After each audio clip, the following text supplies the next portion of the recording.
talking directly to you, the client.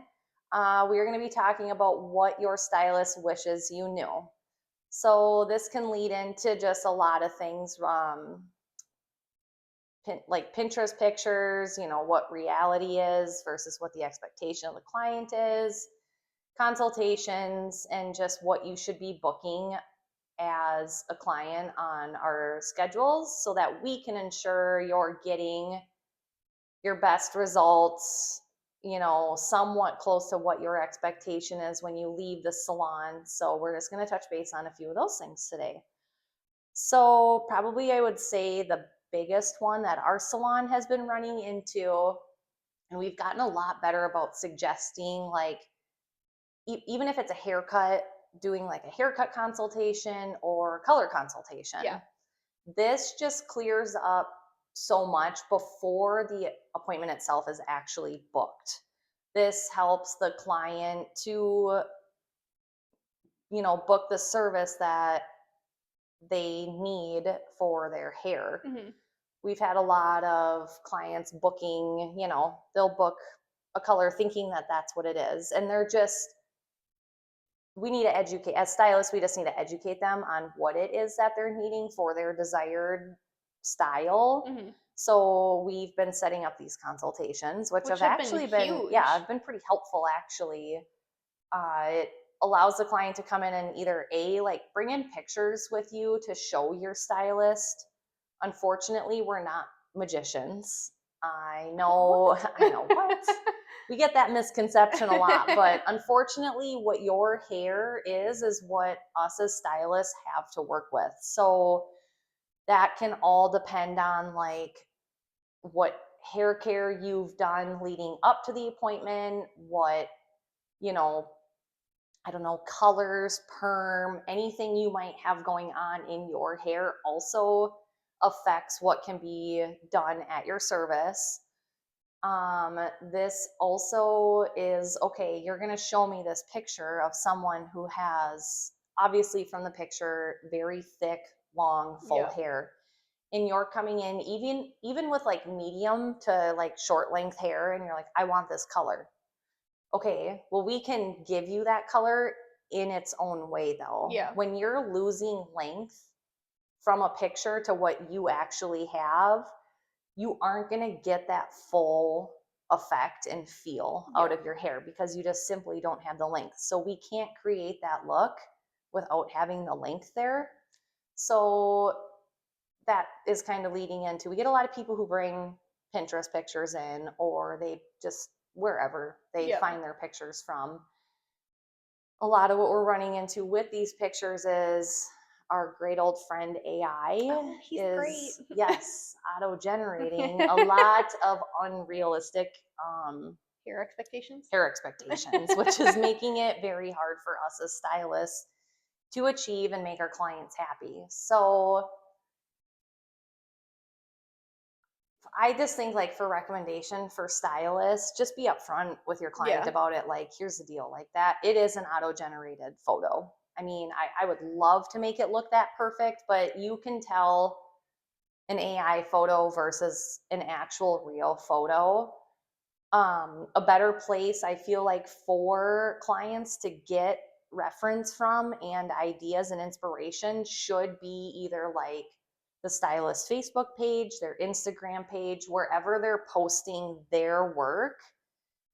To me, is giving a client a little bit more realistic Yeah. expectation of what their stylist is capable of doing, Yep. not an auto generated picture off Yeah. of either Pinterest or Google, or it being like another stylist's work too. Yeah. Like that, it's very hard for stylists to mimic other stylists' work. They may have similarities in style, but it's not always going to be the same. Yeah. So go to your stylist's actual, like, they have Social the media. website, yeah, Yeah. any social media platform they have to get, a little Kind of bit. like an understanding. Yeah, like, okay, she can do this style, and that's a Yeah. style that I'm looking for. Like, this can be so many things: haircuts, colors, updos, like all the things. Yep. Like, I know going into like doing updos, I'm not going in and doing sleek and perfect. Like, I'm going in and doing like like a clean messy, but Yeah. like more like a textured, like boho, like that's just my Yes. style. Yep.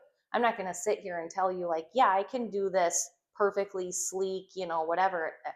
I can sure try. Like, I'm not Yeah. saying I can't, but It the might not turn outcome, out. yeah, the outcome is more than likely not going to be what the client wants. Yep. So make sure you're doing your research on your stylist before you just go in and expect them to, this is what I want. Yeah. You know, clear that up before you even go in. Like, okay, obviously this isn't their style, so I'm not going to bother, and or just set up that consultation Yeah, with that's them. nice because you get to learn them. Well, right. And Yeah. maybe it is something you guys can discuss and talk about and be like, okay, yeah, we can probably make this Yeah. work. Or, you know, maybe it isn't, maybe you're not needing what you think you're needing for your hair, and your stylist can then, you know, educate you and suggest, no, this is actually what Yep. you're needing, and I am capable of providing that for you. Yes. So do your research on your stylist for sure. I mean, that's a huge thing. I think that's where a lot of miscommunication happens, is matching yourself up with the right stylist too. I don't think stylists ever have any intention of not being good at Yeah. what they do. It's just what they can do. You Yeah. know, what they know their strengths and weaknesses are different than they don't know how to do hair. That I feel Exactly. like is a big misconception. So I'm trying to think of other things too. When you guys come in for your consultations too, please, like, we're trying to be open with you and figure out exactly what it is that you're wanting for your hair. If you come in and sit in my chair and you're like, I don't know what I want. Okay. Wow. This might not be the best like comparison, but I tell people, okay, so would you walk in and tell a tattoo artist, just go ahead, do what you Yeah. want? Probably not. And Mm-mm. like, I know the equivalence of like, hair's not permanent, but a tattoo is. So like, there's no equivalence there in that retrospect. But you can hide a tattoo. You can't hide your hair. Exactly. And I feel like hair is it's a security blanket. Like, Yeah. sometimes I think it like over exceeds a tattoo. Yeah. In I would all agree. reality, I mean, it's a huge thing, and if it doesn't look right on you and it's not what you were thinking or whatever it might be, it got too short, it was left too long, whatever it is, you're going to hate it Yeah. until it's fixed. Yep.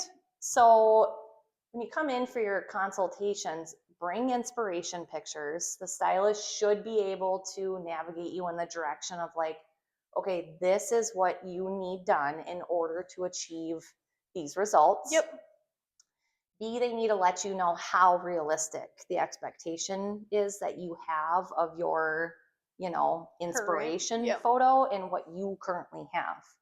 Are you starting with color in your hair? Do you have virgin hair? Do you have a perm in your hair? Like, all these things are a huge Factors. factor of if your requested look is even achievable. Yep. So that is where like communication is key when stylists and clients first meet. You Yep. have to have a thorough consultation. So for the clients, just make sure you're being very open about your hair history. That can determine a lot of things for you and your desired results. And for the stylist too, you know, at the end it comes out and it's like, whoa, there was something else going on in this client's hair that I was not made aware of. And now the client's mad at me because it didn't come out how I know it should have, had these factors not been in place and discussed in the beginning. Yeah. I would have been able to tell you like, no, your hair won't probably get that blonde because you have color in your hair or whatever it might be. You know, there's even like henna color out there too. For hair? Yeah. I'm going to tell you something about henna color. You ain't getting it out. I don't care who you are not getting it out of hair. So if you put henna color on your hair and then you come in a salon and you don't disclose that to your stylist, we can't budget. I've tried before. I'm like, you know what, let's just try it. Let's work at it. I tried CPR treatments on it, which CPR treatment is a kind of a safer route of like, I hate using the word stripping the hair when I talk about CPRs, because Malibu treatments are very gentle on the hair and they only disrupt artificial hair color that might Oh, be on that's the cool. hair. It doesn't do anything to like the integrity or like, I don't know, it doesn't do any damage to the hair, but it will gently pull artificial color off the hair. It I did it on a client and it didn't even budge the Oh henna that my was on god. this client. I mean, it did nothing. And then when you go in and try and bleach it, that's just a whole nother, it's gonna lift in every different shade, inconsistent, uneven levels. Like it could even cause, I mean, permanent damage to the hair where you have to cut a lot of hair Oh off. my god. It's a beast in itself, we'll put it that That's way. insane. Yes. So being very clear on what is your hair history is a huge thing for a stylist Yeah. and for the client too. I Well, mean, and they shouldn't get embarrassed because you guys have seen it no, and all. just, I mean, and it's not that we're here to like shame clients by Yeah. any means. Like we genuinely want to know what's going on with your hair so we can be realistic with you on like, Yeah. yep, that's achievable today, or like, nope, and then these are the steps we're going to have to take to Yep. get there. I don't think any of us are ever really telling you like it's never possible. Yeah. It's possible just in a certain way. Yeah. And we have to take caution too with things. Like I said, you know, if you got henna in your hair and I put bleach on your hair and I don't know that, something could happen with it. Or if you've had your hair permed and you come in and you're trying to have me foil your hair too soon after, or even, you know, coming in and telling me you have no bleach in your hair and that you can do a perm, like I can vividly tell that Yeah. no matter how much bleach is in the hair or left over, perms, you have to err on the side of caution. They're chemically structuring the hair in different ways. So if you try and do both, the hair can't handle it. So there either A, needs to be enough downtime in between the two appointments themselves, or the stylist needs to determine, okay, what, like, even though it's been a long time since you've quote unquote had it bleached, how many times though did you have that hair bleached? Because Yep. each time it's been chemically restructured, however many times you've had the hair done, and that it can already be at a very fragile, compromised state. And if I go and put a perm on that, your natural hair will be fine, but your blonde hair, it it could affect it and it couldn't affect it. You know, that it could go one of two ways. There, you may get lucky and it doesn't do anything, but you could get unlucky and it does do something. And when I tell you it's going to turn into like, I'm talking like take cotton ball and like pull it apart. Oh. Like it's a thing. It is a thing, and people don't think it is, but it is.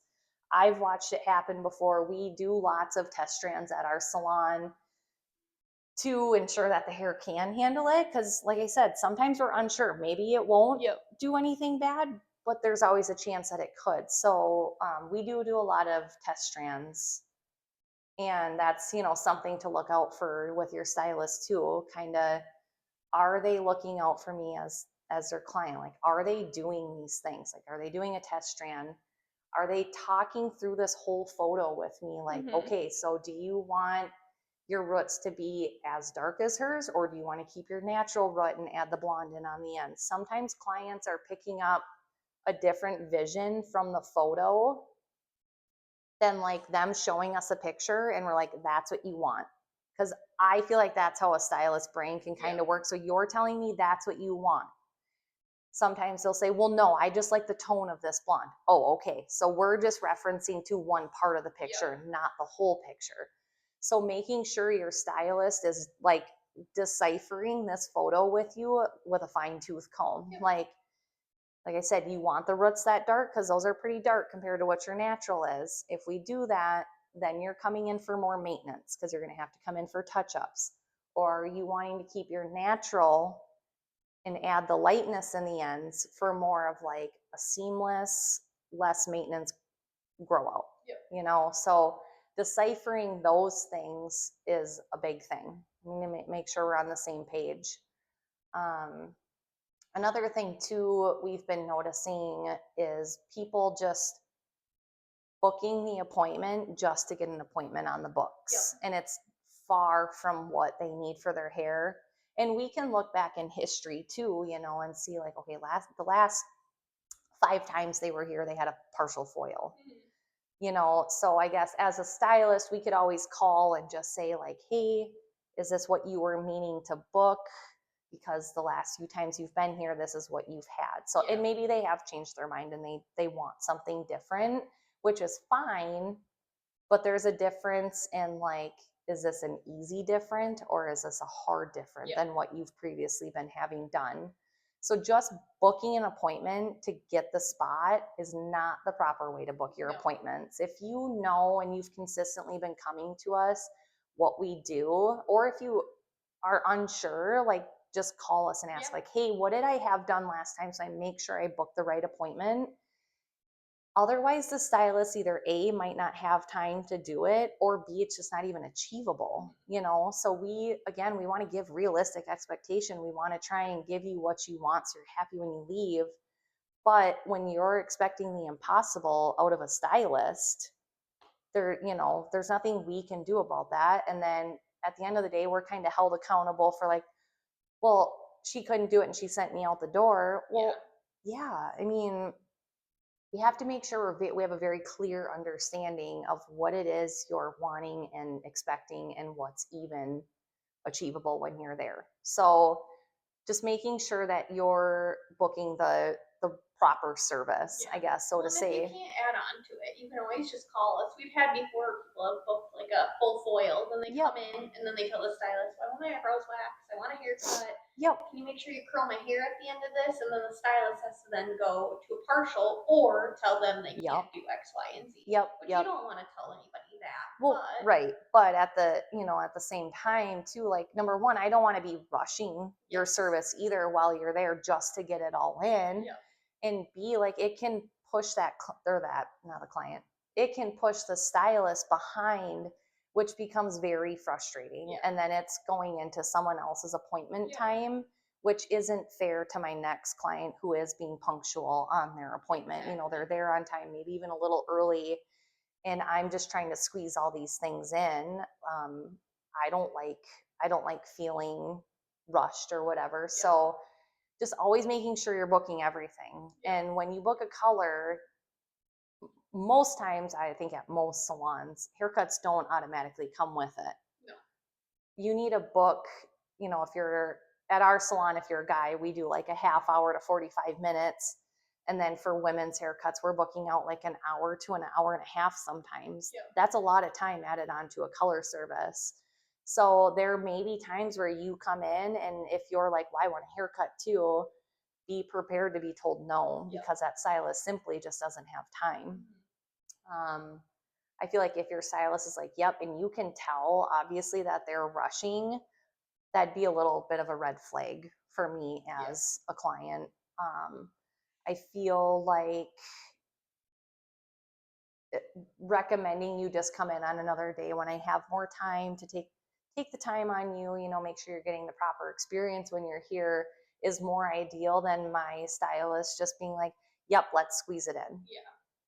I guess if maybe your stylist knows you too and they know exactly how you want your hair cut, if it's just a quick snip snip this, and they know that they can get it done in, I don't know, like a couple minutes or so, maybe that's a little bit different of a scenario. But when you're just meeting for the first time, or even like a first or second time, even that first and second time, like, I feel like a stylist is still getting to know their client. And maybe you may be going through a process with your stylist too, so you haven't actually narrowed in exactly how it is you consistently want your hair done every time when you come in to see your stylist. So make sure you're booking the proper appointments with your stylist. Like I said, if you're unsure of what you had the last times you came in, call your salon and ask them, like, hey, I'm trying to book my appointment online, but I want to make sure I'm booking the right appointment. What did I have done last time? Okay, sounds good. And then do I need to add XYZ to allow my stylist more time? Yes, you do. It's a longer length appointment than the last time you were in here. Or if you're new to the salon, call and book a consultation, whether it's a color consultation, haircut, perm, whatever it is you're looking to have done. Book a consultation, just talk through it, and figure out that you're getting, you know, what you need. what you need on the books with your stylist, and that the stylist is the right fit for you. Yeah. So I just feel like circling back to that, like making sure you're booking the right appointment is not like a, I don't know, I guess like a money grab for the stylist Yeah. either. They're not putting up, like, let's say a partial foil in when you put in an all over color. Like, those are very different services and Yeah. they are differently priced. Yeah. But because there's more work per one service, Yeah. they're not equivalent in what it takes to do it. Yeah. There's more steps when it comes to a partial foil. There's not as many steps when it comes to just a single one all over color process. So that's kind of another misconception. I feel like sometimes too, well, they just want to charge me for that to make more money. No, it's truthfully what your hair needs and what you're expecting for your results. So those, you know, again, are the things that you just need to be clear with your stylist about, so they know what to suggest for you and how to get your inspiration, what you're going for. Again, we don't have a magic wand, so we can't just wave it and poof, it'll be done, you know. And or, you know, sometimes if you're booking with a different stylist within the salon and you're not staying with whom you've had in the past at that same salon, just because they work at the same salon doesn't mean they work the same way. Yep. And they, in order for them to achieve your style, they may do it in a different way. Yep. So kind of keep that in mind too. Like, one girl may do it this way, but the other girl may have to do it this way just because that's what her skills and education allow her to do to give you that same look. It's just being done in a different process. Exactly. So there is that too. And I feel like a lot of stylists are usually pretty good about keeping notes on file, but I feel like 9 times out of 10, they're notes for themselves that they can decipher Yes. and not essentially really the other stylist can decipher. Or if someone doesn't do hair and they're talking to this client, say on the phone, and you're looking at the notes saying like, okay, well, this is what she did last time, so I'm just going to book it again this time, you know. So just being very clear on all the things in that part. But recommended maintenance too, in order to keep, you know, your desired results moving forward. If it's going to be a multiple process, you know, appointment, no, it's still more appointments than one. Make sure you're doing the proper maintenance at home too, because when you're in my chair and we're doing all the things, like, yes, you're my responsibility and what needs to be done. But once you leave the salon, your hair and its fate is now in your hands. So if your stylist is suggesting like you need to be doing, especially if you're trying to go blonde, you need to be doing these treatments on your hair in between now up until your next appointment. So that way, when you do come in for your next appointment, your hair is strong enough to be able to do another bleaching service. We're suggesting it for a reason, not just because we want to sell you the product.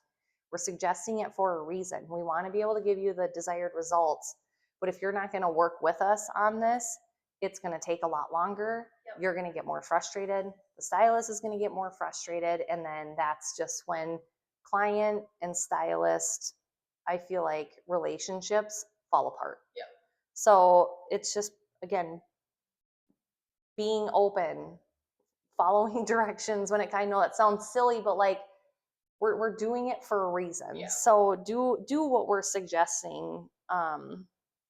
You need to be doing with your hair in between. So again, that kind of leads into like product recommendations. So if you're someone who's coming in and you're telling me that you have natural curly hair, it's dry and brittle all the time, okay, here's this moisturizing shampoo and conditioner that I'm going to suggest to you. Use it. It will help once you come in for your next haircut appointment. We shouldn't have to cut as much off because you're caring for it with this product we recommended you.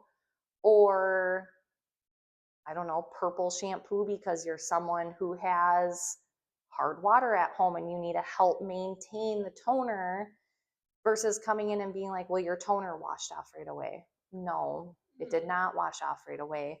what was done from the time you left my chair and salon up until this moment that you're now telling me that it faded off.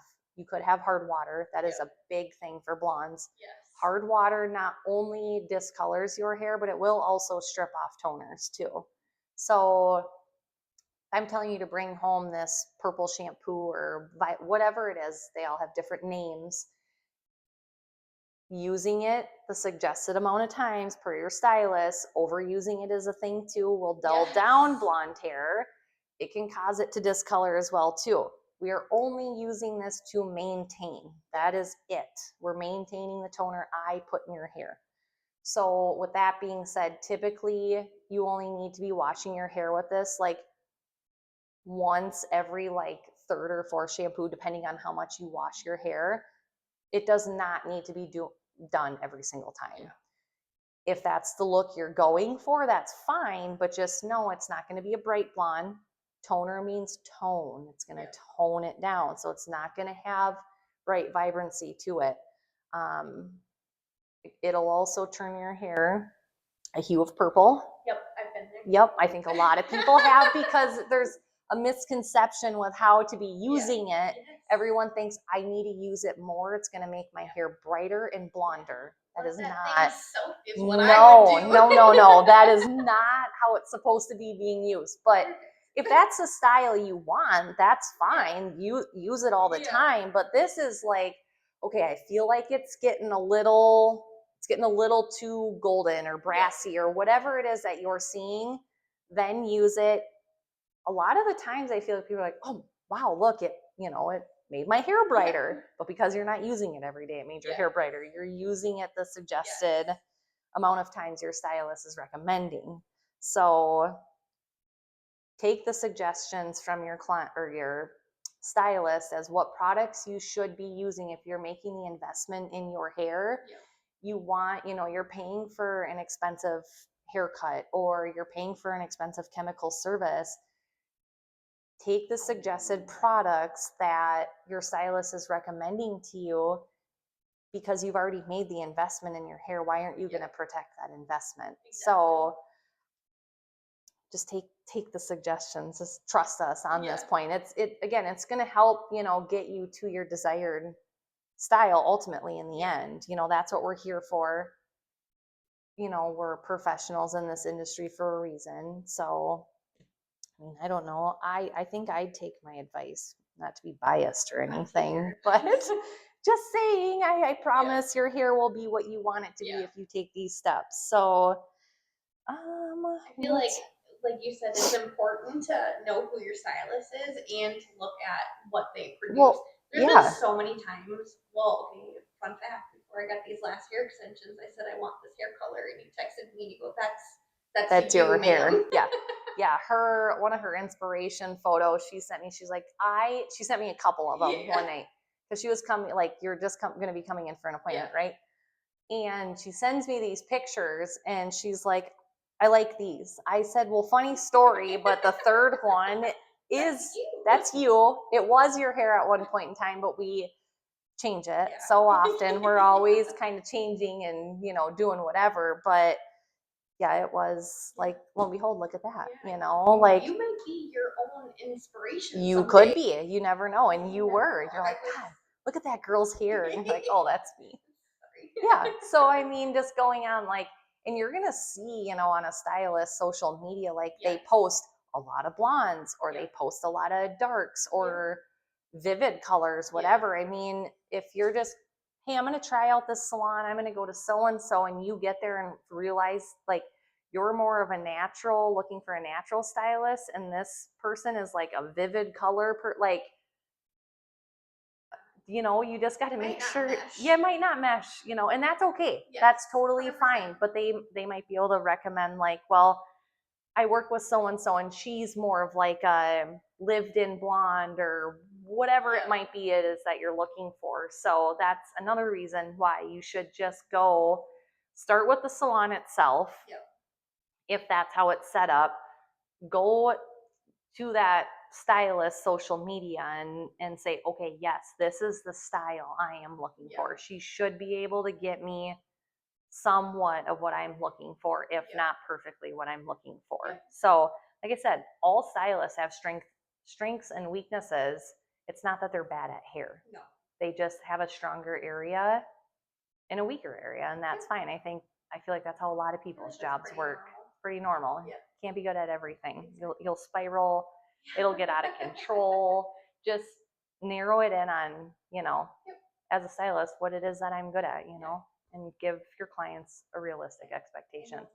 Yeah, you will. You totally will. One other thing to kind of touch base on too is pricing.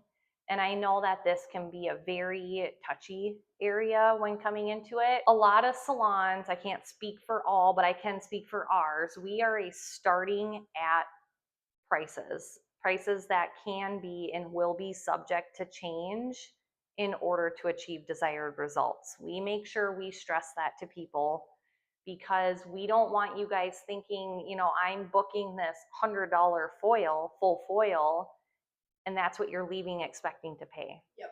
Unfortunately, there are more steps to achieve a blonde result or a lived-in blonde result or a balayage or color, whatever it might be.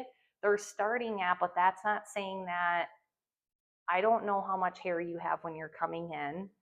So extra color is a thing.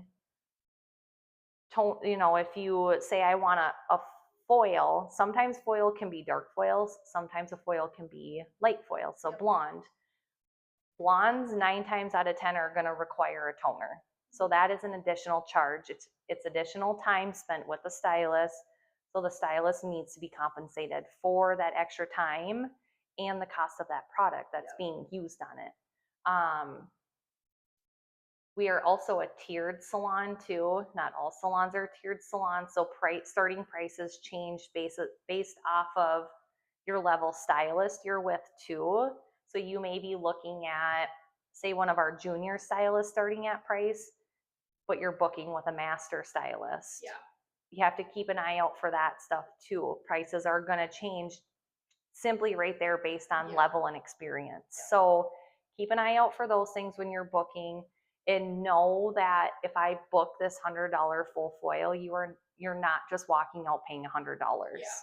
So that is a misconception I know a lot of clients get too.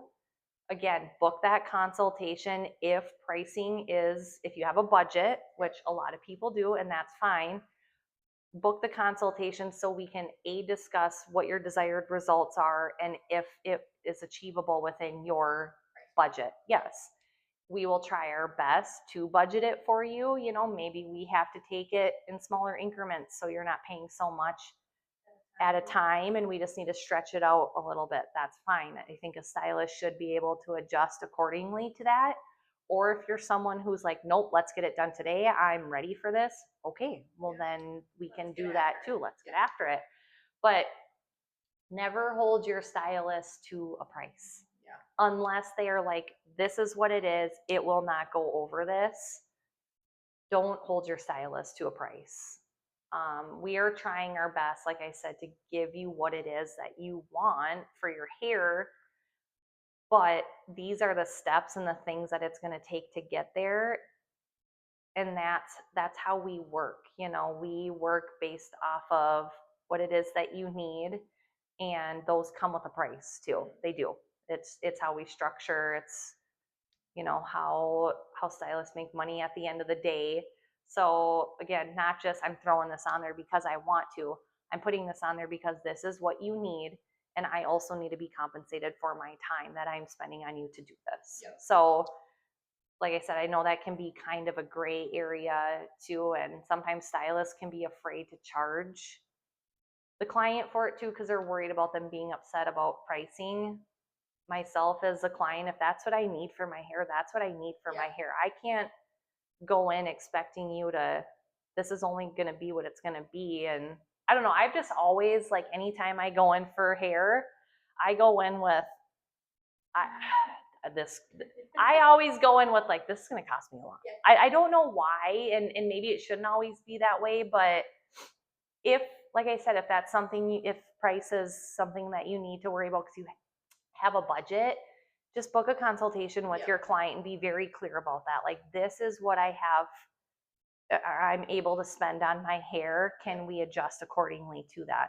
I feel like a stylist should be able to. Yeah. Well, Like, and once you keep going to the same stylist over and over and doing the same thing, yep, like by now, after like what, 5 years of me doing my hair, yeah, I'm pretty confident on what I think yeah, it's like gonna roughly cost. what the Yeah. cost is going to be. So once like Ellie said, you get to that desired look that Yep. you're going for, and then you're continuously coming back to your stylist, price should just kind of be automatic, unless you're like you guys discuss, Yeah. like, okay, so your hair is getting longer, or you don't always, I don't know, add in an eyebrow wax, like, you Yeah. know, like little things like that can, Yes. you know, Will cause add up. price adjustments. Yep. So,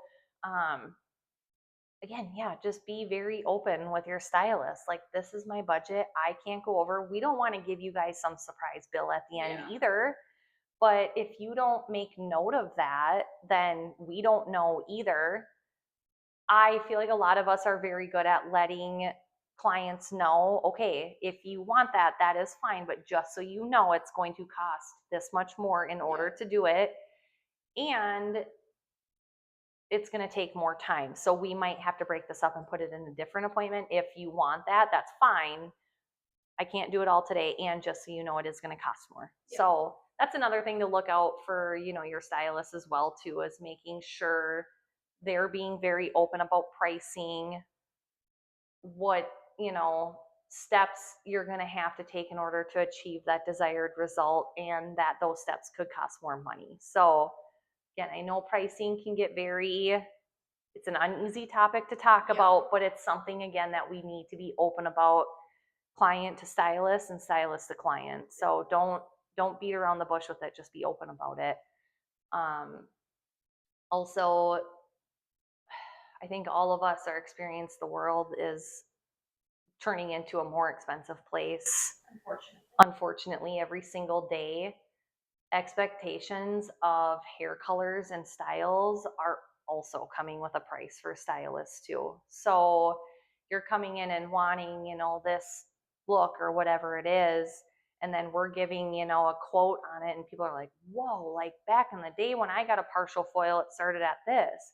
Okay, well, this just isn't a simple partial foil. There's 9 times out of 10, probably 2 or 3 more steps that have to go along to get this look. These lived in blondes and all that, like, to a client, it sounds easy. To a stylist, we know that it's a little bit more of a technical color.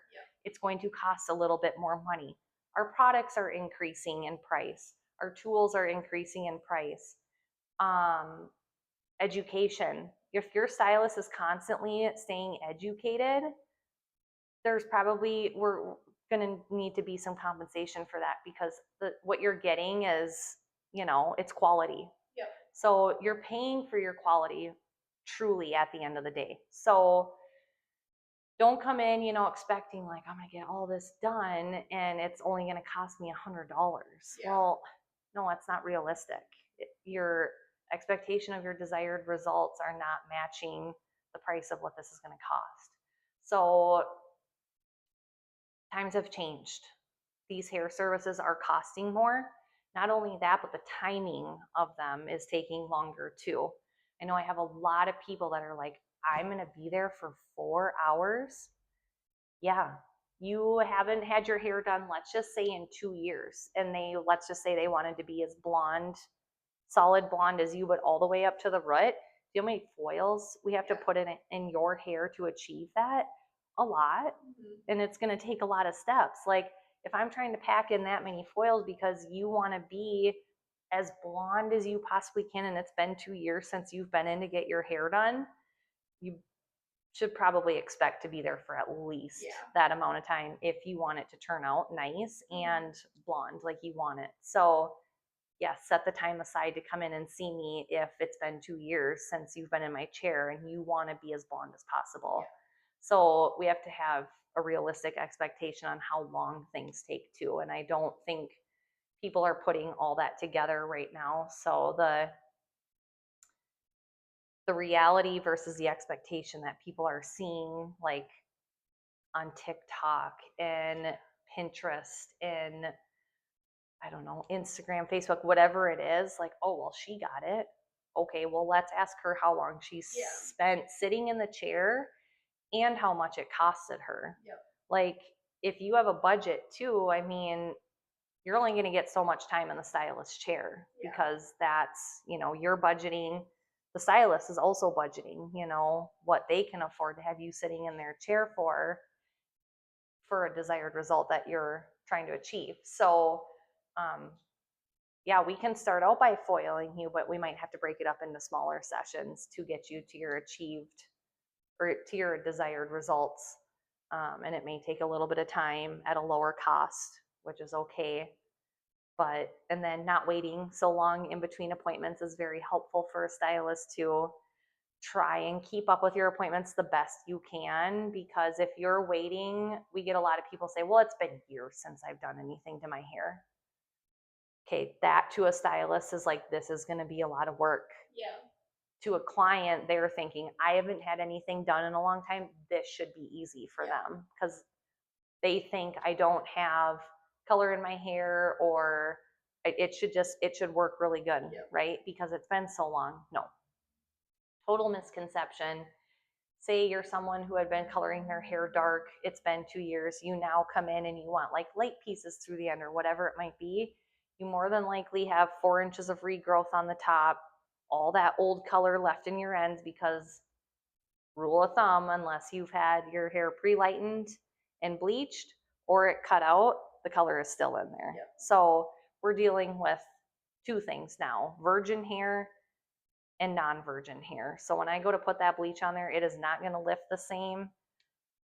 You probably need a major haircut if it's been 2 years since you've been in.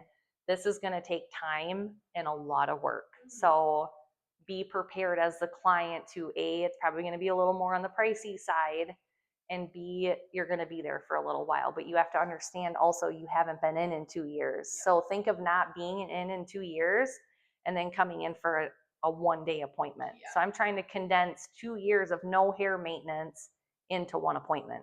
It's going to be a lot of work, and it is going to cost. So have that expectation, not the other way around of this will be easy. It's not going to be easy for a stylist.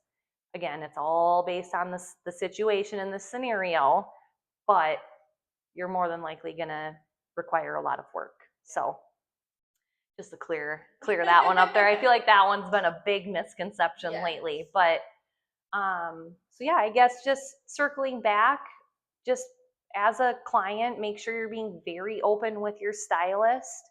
They should listen to you. They should be suggesting things to you. Book the consultation. Call in, double check, what was it that I had last time? I liked what I had. I want to book that again. I just want to make sure so-and-so has enough time for it, that I'm not booking the wrong thing. And I do get a lot of people who are like, I think I booked the right thing. And typically they're like, I just booked whatever took the most time, So I appreciate that, but sometimes it may not always take that time. And then it's blocking my schedule up, which, bless their heart, I'm glad they're they're planning for more time than not enough, and coming in with like, I don't know, oh my gosh, balayage expectations, and only having enough time for like a good old box dye. You have to plan for that time. So I guess point of it all is just make sure you're booking the right appointments, make sure your stylist is suitable for you and can give you those desired results, and that's their area of expertise. And I don't have any doubt that you'll have a good connection with your stylist. So I think that's all we have for today. So go ahead and drop those comments below. We'll be back here again next week. And don't forget to like and subscribe. Thanks, guys.